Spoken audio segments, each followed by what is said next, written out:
अगर आप US staffing में काम कर रहे हो और आपको लगता है कि डेंजर सिर्फ लेऑफ्स, बेंच या टारगेट्स का ही होता है, तो आप गलत सोच रहे हो। यूएस स्टाफिंग का सबसे बड़ा धुरंधर वो नहीं होता जो सामने से अटैक करता है, वो होता है जो चुपचाप अंदर से सिस्टम तोड़ देता है। धुरंधर मूवी में विलन लाउड नहीं होता, वो प्लान करता है, वो वेट करता है, और जब अटैक होता है तो संभलने का मौका भी नहीं मिलता। एग्जैक्टली वही हो रहा है यूएस स्टाफिंग में। इस वीडियो को एंड तक जरूर देखना, आप समझ जाओगे कि मैं क्या बात कर रहा हूँ। और इस चैनल पे नए हो तो मेरे चैनल को सब्सक्राइब कर लो, जहाँ हम आपके लिए ऐसे ही यूजफुल वीडियोस लाते रहते हैं। हाय, मेरा नाम मयंक है। मैं हूँ अकाउंट मैनेजर एक यूएस स्टाफिंग कंपनी नोएडा में। इंडियन ऑफशोर रिक्रूटर्स के लिए पिक्चर कुछ ऐसी होती है। टारगेट्स हर क्वार्टर चेंज होते हैं, क्लाइंट्स ज़्यादा डिमांडिंग होते जा रहे हैं, मार्जिन्स कम हो रहे हैं, लेऑफ्स अब नॉर्मल हो चुके हैं, और ग्रोथ उसका कोई भरोसा नहीं है, वो तो सबसे अनप्रिडिक्टेबल है। और फिर भी हम सोचते हैं नेक्स्ट बिजनेस क्वार्टर तो पक्का बेटर होगा। तो आइए समझते हैं यूएस स्टाफिंग में धुरंधर आखिर है कौन।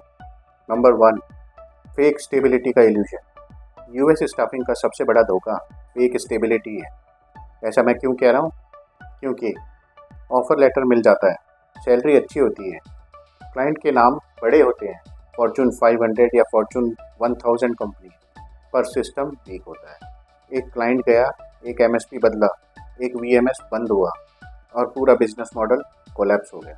दोस्तों, यहाँ सबसे बड़ी सच्चाई है, यहाँ प्रॉब्लम परफॉर्मेंस की नहीं होती, प्रॉब्लम होती है डिपेंडेंसी की। आप डिपेंडेंट इतना हो जाते हो उस बिजनेस मॉडल। धुरंधर नंबर 2, एमएसपी और VMS slavery model. Most offshore recruiters MSP VMS के अंदर काम करते हैं। एमएसपी डिसाइड करता है जो वो पोजीशन रिलीज कर रहा है उसका रेट या बिल रेट क्या होगा, वेंडर कौन सबमिट करेगा, कौन उनका प्रेफर्ड वेंडर है, रेज्यूमे या कैंडिडेट का फिट क्या होगा, आखिर ये एमएसपी ही डिसाइड कर पाता है।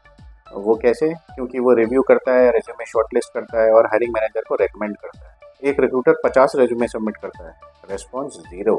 अपनी मर्जी के मालिक हैं, जब उनका मन आएगा तब एमएसपी रिप्लाई करेगा। इस मॉडल में रिक्रूटर नहीं, नंबर्स ग्राइंड होते हैं। धुरंधर नंबर 3, रोल सैचुरेशन एंड कमोडिटी है। यूएस स्टाफिंग में कुछ रोल्स ऐसे होते हैं जहां 100 रिक्रूटर एक ही जॉब पे काम करते हैं, सेम रेट्स पे कैंडिडेट सबमिट करते हैं। उदाहरण के लिए कुछ generic IT roles, support roles, technology support roles, non niche health care roles, और यहीं पे रिक्रूटर रिप्लेसेबल हो जाता है, स्किल्स की वैल्यू गिर जाती है, क्योंकि आप बहुत सारे रिक्रूटर्स के साथ कॉम्पिटिट कर रहे हो। धुरंधर नंबर 4, स्किल ट्रैप।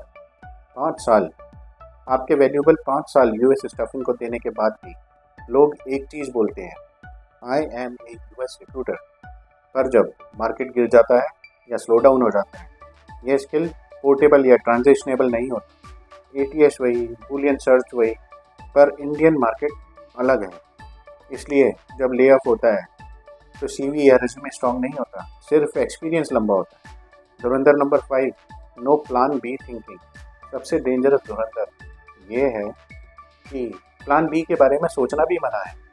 जैसे ही आप ऑल्टरनेटिव मार्केट्स की बात करते हो, like as in GCC, global capability centre, RPO, recruitment outsourcing processes, health care niche, direct hiring या कॉर्पोरेट हायरिंग, तो लोग बोलने लगते हैं, या आपके मैनेजर या टीम लीडर ही बोलेंगे, फोकस टूट जाएगा, तेरी परफॉर्मेंस डाउन हो जाएगी। पर सच्चाई ये है, पर एक दिन अचानक एकदम से जॉब चली जाती है, उसके साथ आपका फोकस, सैलरी सोर्स भी ख़त्म हो जाता है। तो दोस्तों, आइए मैं अब आपको कुछ सर्वाइवल टैक्टिक्स बताता हूँ।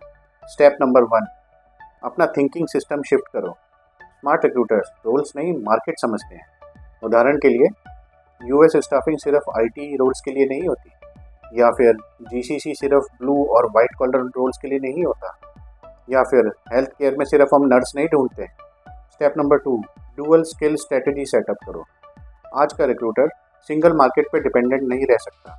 यूएस प्लस जीसीसी एक्सपोजर बहुत ज़रूरी है अगर आपको आने वाले टाइम में अपना फ्यूचर सिक्योर करना है और जॉब सिक्योर करना है। White plus blue collar understanding रखो, ये क्या होते हैं, कौन से रोल्स इनके अंदर आते हैं और कैसे हायरिंग होती है। एटीएस प्लस व्हाट्सएप सोर्सिंग क्या होती है, क्या एटीएस सिस्टम डिफरेंस है यूएस मार्केट और जीसीसी मॉडल में।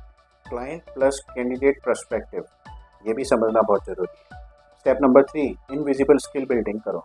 धुरंधर इनविजिबल होता है, पर उसको बीट करने के लिए स्किल्स इनविजिबल होने चाहिए। स्किल्स जैसे कि मार्केट मैपिंग, पे रेट या salary benchmarking, market compliance awareness, onboarding document compliance awareness, multi country sourcing logic, documentation discipline, ये सभी पैरामीटर्स आपको मास्टर करने चाहिए, समझने चाहिए।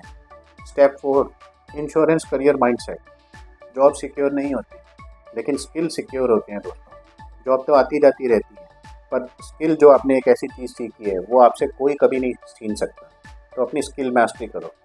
अगर आपकी जॉब गई है तो आपके पास ऑल्टरनेट मार्केट ऑप्शंस क्या हैं, ऑल्टरनेट रोल्स आप जिसमें ट्रांजिशन कर सकते हो वो फाइंड आउट करने की कोशिश करो।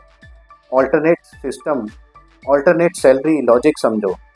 यूएस स्टाफिंग का धुरंधर कोई एक कंपनी नहीं होती, वो एक माइंडसेट ट्रैप है। आज के टाइम में जो रिक्रूटर सिर्फ एक ही हायरिंग सिस्टम जानता है वो सबसे ज़्यादा वनरेबल होता है जॉब ले ऑफ के लिए। और जो रिक्रूटर जॉब मार्केट से एक स्टेप आगे सोचता है वही सर्वाइव कर सकता है। He is the survival of the fittest.